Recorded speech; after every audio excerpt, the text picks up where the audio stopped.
Hello नमस्कार दोस्तों, एक बार फिर से स्वागत है आपका अपने यूट्यूब चैनल स्टडी 54 में। डियर फ्रेंड्स, आज मैं आपके लिए 29 और 30 सितंबर दोनों ही डेट की करंट अफेयर्स के बारे में हम लोग डिस्कस करेंगे। इन दोनों डेट से 29 और 30 सितंबर से जितने भी इम्पोर्टेंट क्वेश्चन बनते हैं उन पर आज हम लोग अच्छे से डिस्कस करेंगे। चलिए हम लोग चलते हैं आज के पहले क्वेश्चन पर। हमारा पहला क्वेश्चन क्या है? भारत में कौन सी संस्था डिजिटल स्काई प्लेटफॉर्म का संचालन करती है? तो कौन सी संस्था है जो हमारी डिजिटल स्काई प्लेटफॉर्म की संचालन करती है? नागरिक उड्डयन मंत्रालय। नागरिक उड्डयन मंत्रालय है जो संचालन करती है। ओके, चलिए हम लोग चलते हैं नेक्स्ट क्वेश्चन पे। नेक्स्ट क्वेश्चन है हमारा, डॉक्टर एम.जी. रामचंद्रन सेंट्रल या चेन्नई सेंट्रल रेलवे स्टेशन को सौर ऊर्जा के माध्यम से 100% ऊर्जा मिलेगी। तो देखिए कौन है? Doctor MG. रामचंद्रन सेंट्रल या चेन्नई सेंट्रल रेलवे स्टेशन, इन दोनों को ही सौर ऊर्जा 100% मिलेगी। किसके माध्यम से?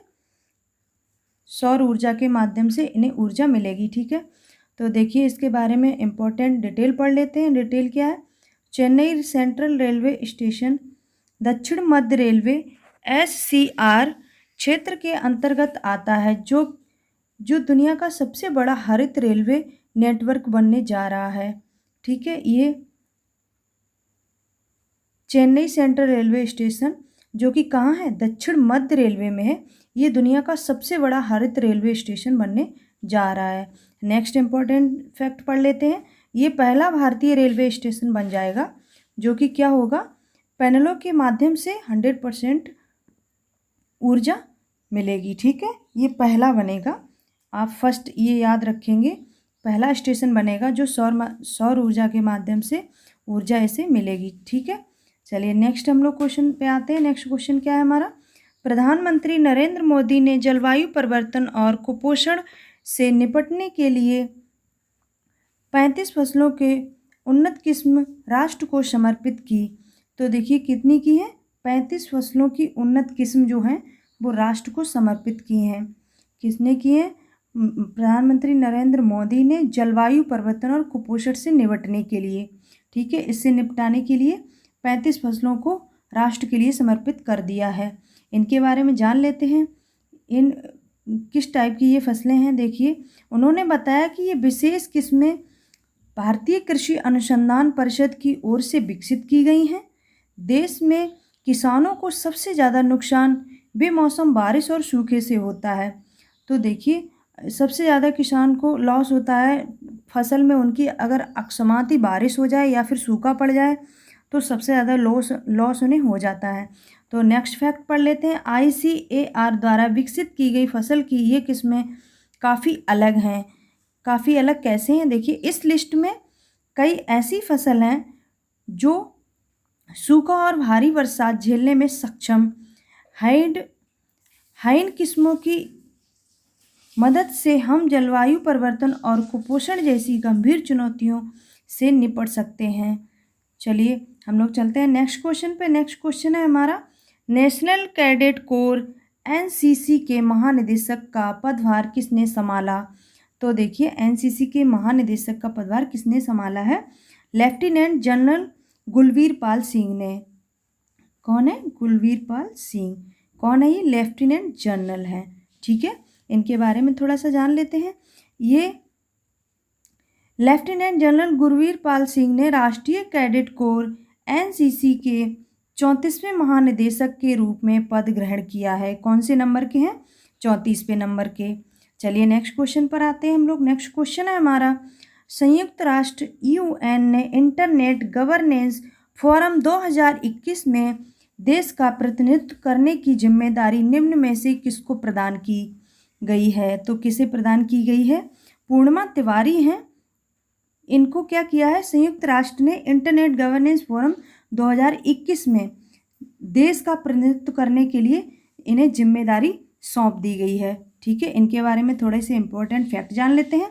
देखिए इंटरनेट गवर्नेंस फोरम संयुक्त राष्ट्र UN 21 का यह आयोजन 6 दिसंबर 2021 से 10 दिसंबर 2021 तक पोलैंड में कोटोवाइस में किया जाएगा। ठीक है, कहाँ किया जाएगा? पोलैंड में किया जाएगा। डेट याद रखेंगे आप, 6 दिसंबर से 10 दिसंबर 2021 तक चलेगा। अब देखिए इम्पोर्टेंट नेक्स्ट पॉइंट जान लेते हैं। इनमें विश्व के 193 देशों में से 30 लोगों का चयन हुआ है। 30 लोगों का चयन हुआ है, उनमें से जिनमें से एक छत्तीसगढ़ की पूर्णिमा तिवारी जो भारत का प्रतिनिधित्व करते हुए युवा राजदूत के तौर पर शामिल हो रही हैं। ठीक है, ये उन्हीं में से 30 लोगों में से एक हमारी पूर्णिमा तिवारी हैं जो भारत का प्रतिनिधित्व करेंगी युवा राजदूत के रूप में। ठीक है, चलिए हम लोग नेक्स्ट क्वेश्चन पे चलते हैं। हमारा नेक्स्ट क्वेश्चन है, आरबीआई ने नियामकीय अनुपालन में कमी को लेकर निम्न में से किस निजी बैंक पर 2 करोड़ रुपए का जुर्माना लगा दिया है? तो देखिए 2 करोड़ रुपए का जुर्माना किस पर लगा है? किसने लगाया? आरबीआई ने लगाया है। और किस पर लगाया है? आरबीएल बैंक पर लगा दिया है। आरबीएल बैंक के बारे में जान लेते हैं। देखिए आरबीएल ने निजी क्षेत्र के ऋणदाता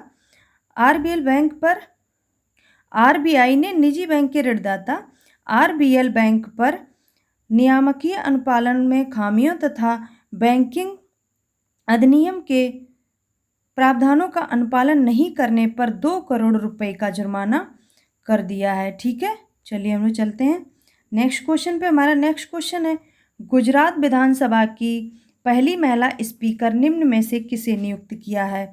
तो गुजरात विधानसभा की अभी एक नई स्पीकर नियुक्त हुई हैं, उनका नाम क्या है? निमाबेन आचार्य। निमाबेन आचार्य आप याद रखेंगे। ठीक है, इनके बारे में थोड़ा सा जान लेते हैं। देखिए क्या है, भाजपा की वरिष्ठ विधायक डॉक्टर निमाबेन आचार्य को गुजरात विधानसभा का सर्वसम्मति से अध्यक्ष चुना गया है। ठीक है, चलिए हम लोग चलते हैं नेक्स्ट क्वेश्चन पे। वे कौन थी? ये जो हमारी निमाबेन आचार्य थी वो पहली महिला अध्यक्ष बनी है गुजरात विधानसभा की। इससे पहले कोई भी महिला वहाँ की विधानसभा की अध्यक्ष नहीं बनी है, तो ये पहली महिला बनी है, इसलिए ये क्वेश्चन एग्जाम के पॉइंट ऑफ व्यू से इम्पॉर्टेंट हो जाता है। डियर फ्रेंड्स, नेक्स्ट क्वेश्चन पे चलते हैं। नेक्स्ट क्वेश्चन है हमारा, विश्व रेबीज दिवस निम्न में से किस दिन मनाया जाता है? तो देखिए रेबीज दिवस हमारा कब मनाया जाता है? 28 सितंबर को मनाया जाता है। ये क्यों मनाया जाता है? देखिए जो रेबीज एक रोग होता है, रेबीज एक रोग होता है जो किसके? कुत्ता के काटने से होता है, तो उसके उपलक्ष्य में ये हम 28 सितंबर को वर्ल्ड रेबीज डे मनाते हैं। ठीक है, चलिए हम चलते हैं नेक्स्ट क्वेश्चन पे। नेक्स्ट क्वेश्चन है हमारा, चलिए नेक्स्ट हम लोग जान लेते हैं इतिहास में 29 सितंबर को महत्वपूर्ण डे के रूप में जान लेते हैं। 29 सितंबर की हिस्ट्री के बारे में कि क्या क्या 29 सितंबर के दिन क्या क्या घटनाएं घटित हुई थी। तो चलिए हम जान लेते हैं। 29 सितंबर 2016 को पाकिस्तान के खिलाफ सर्जिकल स्ट्राइक को अंजाम दिया गया था। कब दिया गया था? 29 सितंबर को ही सर्जिकल स्ट्राइक हो गई थी। देखिए क्यों हुई थी ये? जम्मू कश्मीर के उरी सेक्टर में नियंत्रण रेखा के पास भारतीय सेना के स्थानीय मुख्यालय पर आतंकवादी हमले में 18 जवान शहीद हो गए थे। इसी का बदला लेने के लिए सर्जिकल स्ट्राइक की गई थी। ठीक है, चलिए और इम्पोर्टेंट फैक्ट जान लेते हैं इसके। दुनिया भर में 29 सितंबर को विश्व हृदय दिवस के दिन के रूप में मनाया जाता है। देखिए 29 सितंबर को ही विश्व हृदय दिवस मनाया जाता है। विश्व हृदय दिवस क्यों मनाया जाता है? क्योंकि हमारा हार्ट जो है वो बॉडी का एक मेन पार्ट होता है। अगर हार्ट काम करना बंद कर देगा तो व्यक्ति की मौत हो जाती है। ठीक है, तो नेक्स्ट जान लेते हैं क्या है।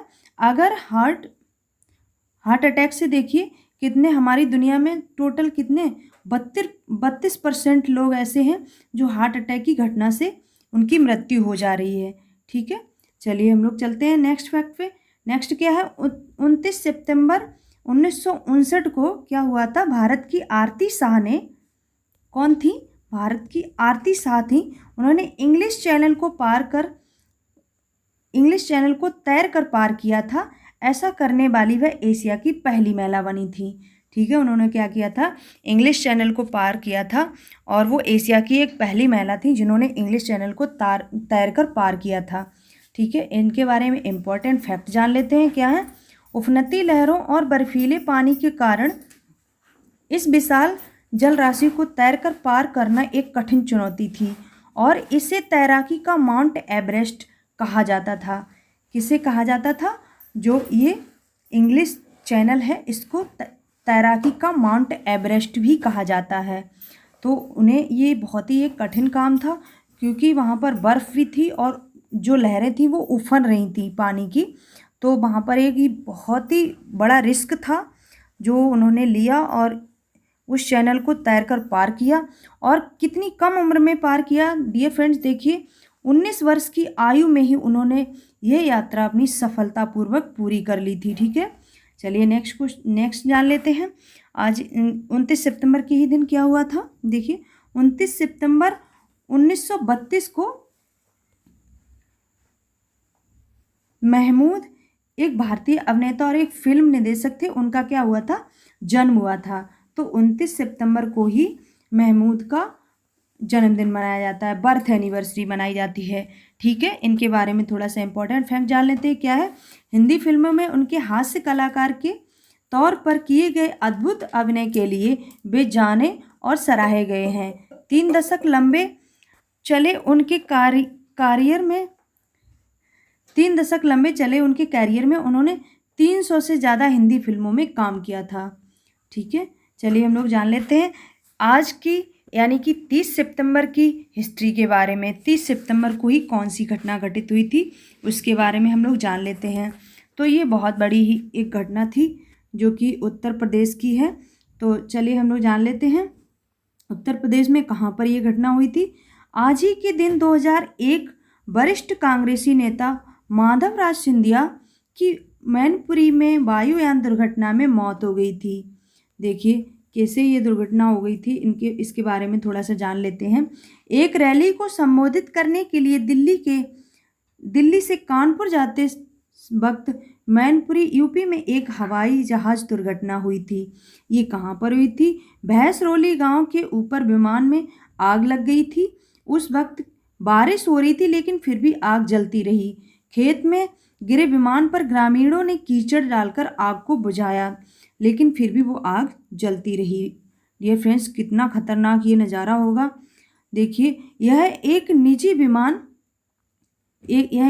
विमान था, बीचक्राफ्ट किंग एयर C-90 इसका नाम है विमान का। इसको आप याद रखेंगे कौन सा विमान था, बीचक्राफ्ट किंग एयर C-90। ठीक है। इस विमान में ब्लैक बॉक्स नहीं था। क्या नहीं था? ब्लैक बॉक्स नहीं था और इसमें सवार सभी 8 व्यक्तियों की मौत हो गई थी। बहुत ही खतरनाक नज़ारा होगा डियर फ्रेंड्स, 8 लोगों की मौत हो गई, कितना बड़ा हादसा हुआ होगा। तो देखिए आज की मैंने आपके लिए मोटिवेशनल लाइन ली हैं। मुमकिन नहीं हर वक्त मेहरमा रहे ज़िंदगी, कुछ लम्हे जीने का तजुर्बा भी सिखाते हैं।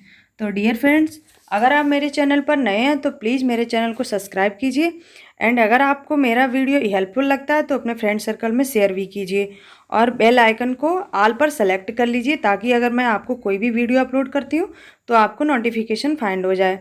तो आज की इन्हीं लाइनों के साथ आज की वीडियो का अंत करते हैं। चलिए ठीक है।